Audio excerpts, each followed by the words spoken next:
បងសុំទោអូនអើយដែលបងមិនអាចបកក្រោយវិញ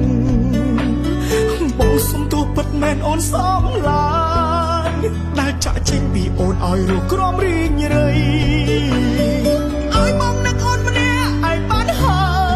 យអូនអើយកុំនៅអាឡោះអាឡ័យ